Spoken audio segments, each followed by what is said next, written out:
आज हमने यहाँ पे एक बहुत ही छोटी वीडियो हमारी आज की होगी और आप यहाँ पे देखने वाले हैं कि आप अगर सीटेट एग्जाम देने जा रहे हैं तो कौन कौन से वो महत्वपूर्ण टॉपिक हैं जिन्हें आप कवर करके सीटेट एग्जाम को बहुत ही अच्छे नंबर से क्वालिफाई कर सकते हैं। देखिए, सबसे पहले हमने यहाँ पे लिखा है सीटेट यानी कि चाइल्ड साइकोलॉजी। तो हम बाल विकास की अगर हम बात करें तो बाल विकास में कौन सा चैप्टर है जिसपे आप फोकस करके सीटेट एग्जाम को पास कर सकते हैं। पिछला वीडियो हमारे इसमें था कि आपको अगर सीटेट एग्जाम को क्वालिफाई करना है, आपके पास सिर्फ 20 डेज है, आपकी क्या रणनीति होनी चाहिए आप सीटेट एग्जाम को क्वालिफाई कर सके। अगर आपने वो वीडियो नहीं देखा है प्लीज सबसे पहले आप उस वीडियो को जरूर देखिए, वहाँ से आपको एक मोटिवेशन मिलेगा, एक सजेशन मिलेगा। तो यहाँ पे हमने सबसे पहले सीडीपी का लिखा है। तो जैसे कि इसमें क्या है कि आरटी 2009 एक्ट जो है, आरटी 2009 एक्ट 2009 यानी कि जो है ये right to education, right to education जो 2009 में आया, आप पहले इसका बहुत ही ज़्यादा अच्छे से अध्ययन करेंगे। दूसरी बात क्या है आपकी नेशनल करिकुलम फ्रेमवर्क एनसीएफ 2005 की बात करते हैं हम, इसको आप बहुत ही अच्छे से पढ़ के जाएंगे।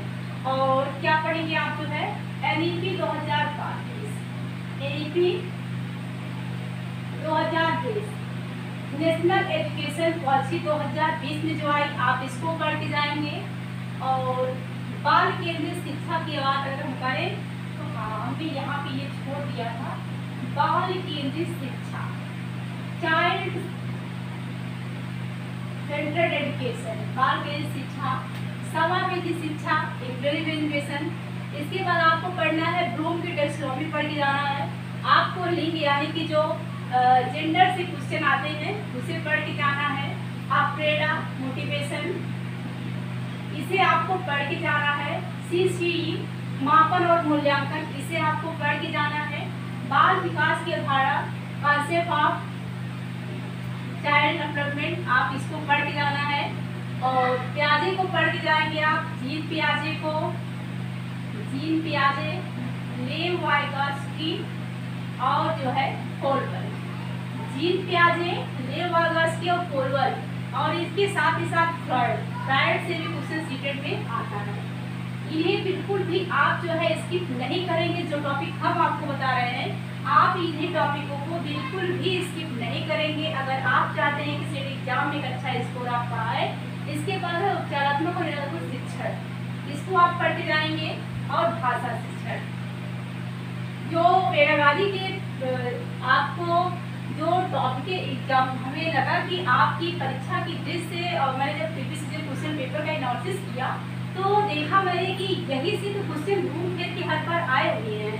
तो मुझे लगा कि स्टार्ट में आपको जो है ये एक बार हम आपका जो ध्यान है एग्जाम एकदम डायरेक्शन आपका करीब है, एक बार इस पर हम ध्यान आपकी नज़र जरूर डालें ताकि आप इन टॉपिकों को अगर पढ़ चुके हैं तो रिवाइज जरूर करके जाए। ठीक है, देखिए बहुत से स्रोत आप इकट्ठा कर लेते हैं पढ़ने के लिए, बहुत से बुक लेते हैं कितने प्रकाशनों की, कई ट्यूबर्स से आप पढ़ करके बहुत जगह कहीं रख कर देते हैं, कहीं कुछ लिख दे रहे हैं। तो लेकिन एक इस तरह नोट्स आपका जरूर होने जो एग्जाम के टाइम आप रिविजन कर सकते हैं। सभी स्रोतों को इकट्ठा करना अच्छी बात है लेकिन एग्जाम के टाइम आप सब जगह निगाह नहीं डाल सकते, तो इसके लिए हैंड नोट्स आपका सुपर होता है एग्जाम के टाइम पर रिविजन करने के लिए।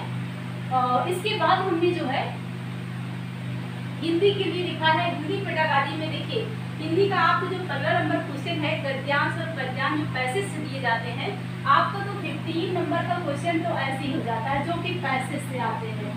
आपने देखा होगा कि आपका गद्य से दिया जाएगा 7 से 8 नंबर, 8 से 7 से 6-7 नंबर आपका दे दिया जाएगा पद से, जहाँ पे आपको कुछ ग्रामेटिकल क्वेश्चन भी पूछे जाते हैं जैसे कि मुहावरा पूछ लिया गया, कारक पूछ लिया गया, लिंग पूछ लिया गया, उपसर्ग पूछ लिया गया, तत्सम दोनों पूछ लिया गया।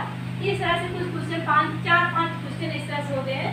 बाकी जो क्वेश्चन होते हैं आपके 15 क्वेश्चन में जो गद्यांश पद्यांश दोनों को लेकर के, तो 15 में देखिए अगर हिंदी ग्रामर की बात करें, हिंदी ग्रामर,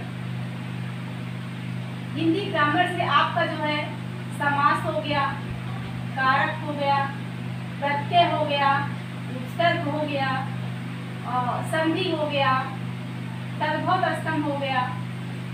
कुछ टॉपिक है जिन्हें आपको देख के जाने हैं जहाँ से आपके सिर्फ 30 नंबर में 5 नंबर की ये कवर करता है। इसके बाद आपका गद्य और पद्य का जो है 9-10 नंबर का क्वेश्चन जो है सिर्फ वन्य गद्यांश पद्यांश से रहता है। टोटल जो है 15 नंबर इधर से आ गया। इसके बाद आपकी जो हिंदी है, देखिए भाषा अधिगम और अधिग्रहण, इसे आपको पढ़ना है। भाषा अधिगम और अधिग्रहण, आपने भाषा अर्जन पढ़ा होगा, ये सब चीजें आपने पढ़ा होगा। यही सब चीज है भाषा अधिगम और भाषा अधिग्रहण। ऐसी भाषा है जो आप जो है पढ़ के जो चीजें सीखते हैं, और कुछ चीजें हैं जो आपको स्वतः ही पढ़ सीख लेते हैं चलते फिरते, तो ये बात करती है। फिर इसके बाद भाषाई कौशल, 4 प्रकार की भाषाई कौशल बताए गए हैं। आपने बहुत बार बीटीसी बीएड की किताबों में पढ़ा होगा। सुपोबल एक सूत्र है, सुपोबल, सुपोबल सुनना, पढ़ना, बोलना, लिखना, ये जो 4 भाषाई कौशल है आप इसको बहुत ही अच्छे से पढ़ के जाएंगे। यहाँ से भी आपके क्वेश्चन पूछे जाते हैं। और इसके बाद शिक्षण सहायक सामग्री, इसे आप पढ़ के जाएंगे। विभिन्न कक्षाओं में भाषा की कठिनाइयाँ और त्रुटियाँ तथा विकार, अधिगम संबंधी जो विकार है जैसे कि डिस्लेक्सिया हो गया, डिस्थीमिया हो गया, डिस्पेक्सिया हो गया, डिस्ग्राफिया हो गया, ये सभी चीज़ों को इसी में आ जाएंगी। यानी कि विभिन्न कक्षाओं में भाषा की कठिनाइयों की जो त्रुटियाँ होती हैं, ये जो टॉप है, ये सभी चीजें आपको पढ़ के भी जाना है सीटेट एग्जाम को क्वालिफाई करने के लिए। तो बहुत ज़्यादा आपको ये नहीं सोचना चाहिए पैरालॉजिक क्वेश्चन जो आते हैं। देखिए आपने जो हिंदी में पढ़ा सेम आपको इंग्लिश में भी वही पढ़ना। अगर आपने इंग्लिश से पेपर दे रहे हैं सीटेट का, तो आप यहाँ पे देख रहे हैं भाषा अधिगम, यहाँ देख रहे हैं आप इंग्लिश पेडागॉजी में लैंग्वेज लर्निंग एंड फिर लैंग्वेज स्किल हो गया, टीचिंग लर्निंग मटेरियल हो गया, लैंग्वेज। देखिए सब चीज़ें वही हैं सेम। जो चीज़ यहाँ पे हमने लिखा है इसकी विभिन्न कक्षाएं भाषा कठिनाई तथा विकार, सब चीज़ यही है।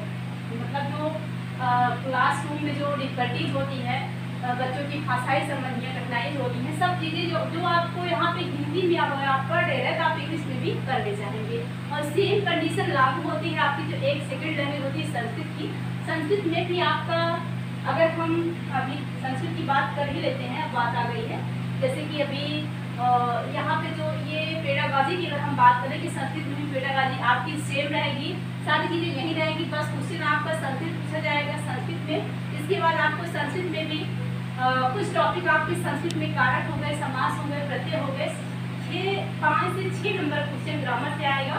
बाकी आपका जो संस्कृत का गद्यांश होता है और पद्यांश, 15 नंबर में आपके ग्रामर गद्यांश पद्यांश क्वेश्चन पूछे जाएंगे, जहाँ पे आपको ग्रामर के 5 नंबर 6 नंबर क्वेश्चन मिलते हैं, बाकी 8 नंबर क्वेश्चन मिल जाते हैं आपको गद्यांश और पद्यांश के। ये बात हो गई संस्कृत की, ठीक है। और इसके बाद जो है आपका बचता है ईवीएस और मैथमेटिक्स। तो ईवीएस की अगर हम बात करें तो ईवीएस में भी हमने यहाँ पे कुछ टॉपिक लिखा हुआ है, और यहाँ पे मैथ में भी। ईवीएस में फूड हो गया, सिलेटर हो गया, वाटर हो गया, ट्रैवल हो गया, थिंग्स अभी मेक एंड डू, ये सभी टॉपिक ईवीएस में आपको पढ़ के जाने हैं।